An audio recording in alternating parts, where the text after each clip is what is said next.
নমস্কার, আপনারা শুনছেন সাধন পন্থা থেকে পাঠ।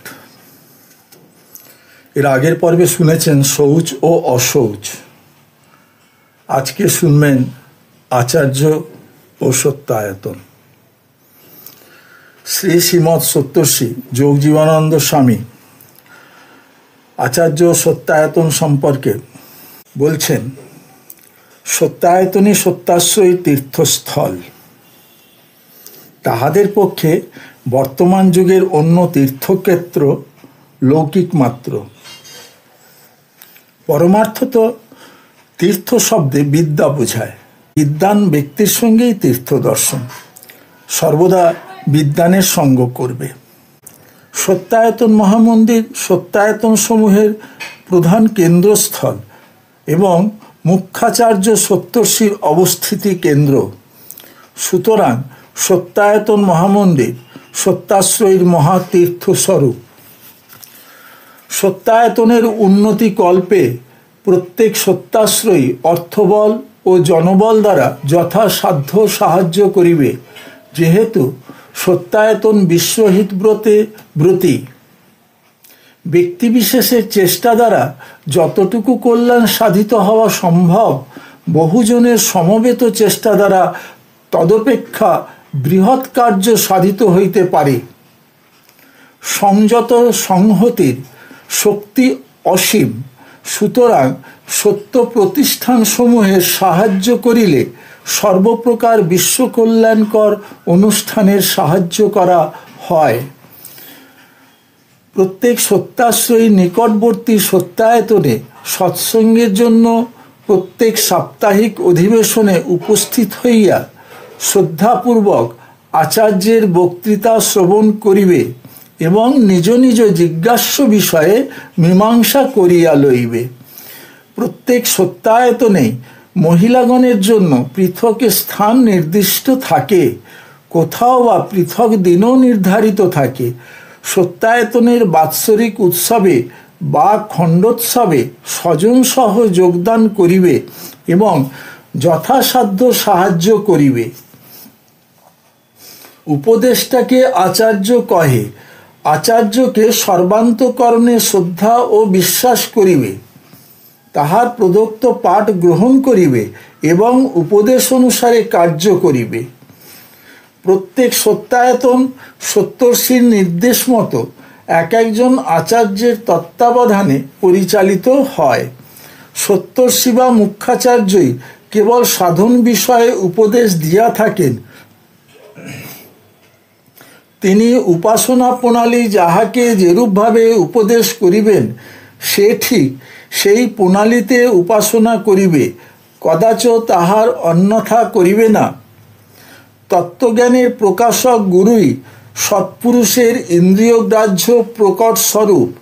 এইরূপ মনে করিয়া একমাত্র গুরুকেই অর্চনা করিবে।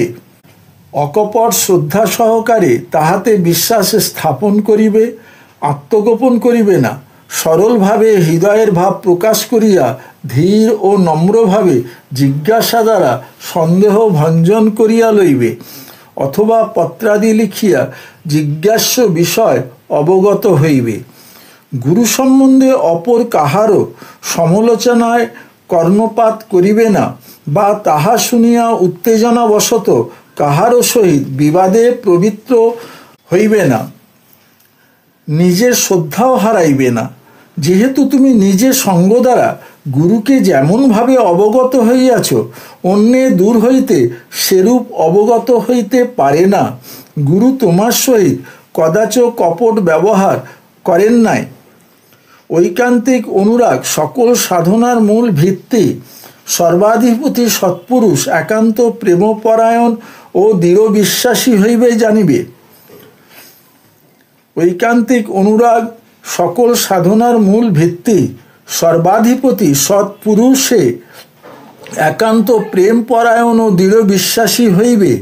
গুরুতেও তদ্রূপ প্রেমপরায়ণ হইবে, নতুবা সাধন পথে পূর্ব সংস্কারবশত সন্দেহ উপস্থিত হইতে পারে। অকপট ভালোবাসা না থাকিলে সাধন শক্তি দৃঢ় হয় না। সত্য সাধন পন্থার উপর অটল বিশ্বাস ও নিষ্ঠা রাখিবে। যেহেতু যত প্রকার সন্দেহ ও বিঘ্ন সাধন পথে উপস্থিত হইতে পারে, তাহার নিবৃত্তির উপায় করিয়াই সদ্গুরু এই সত্য সাধন মার্গ বিশ্ব হিতার্থে প্রেরণ করিয়াছেন।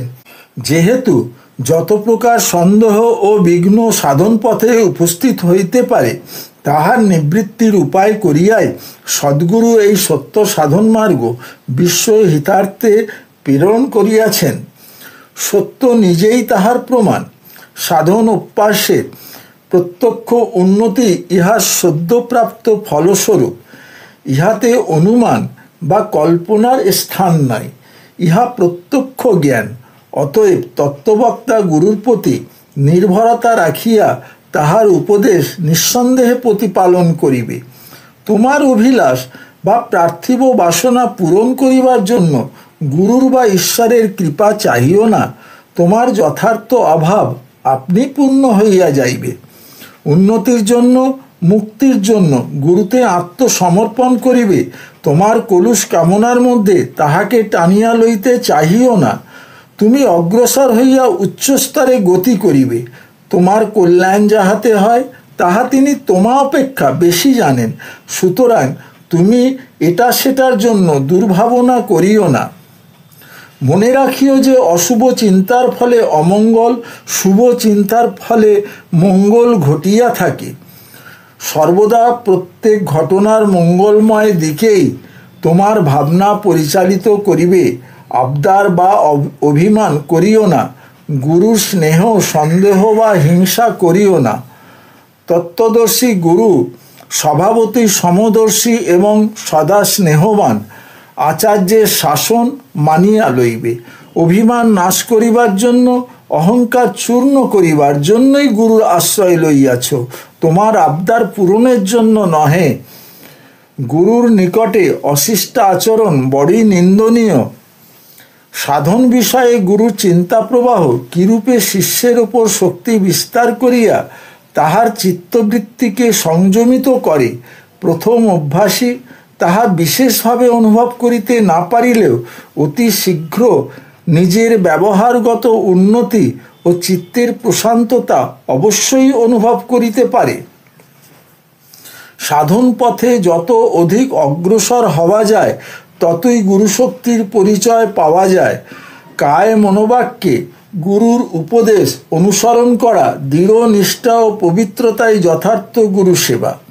গুরুর সম্মুখে স্তুতিবাদ বলা বা বারংবার ভূমিষ্ঠ হইয়া প্রণাম করা বা শূন্য প্রাণের পরিচর্যায় গুরু সেবা নহে।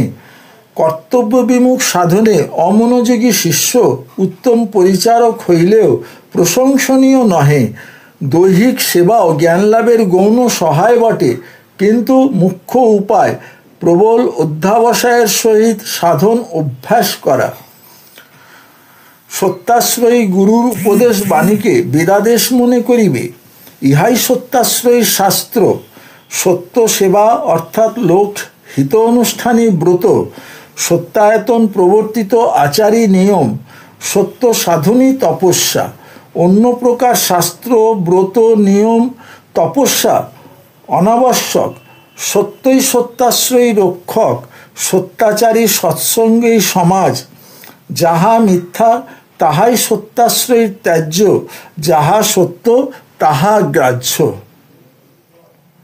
ওম সত্যম। আজ এই পর্যন্তই।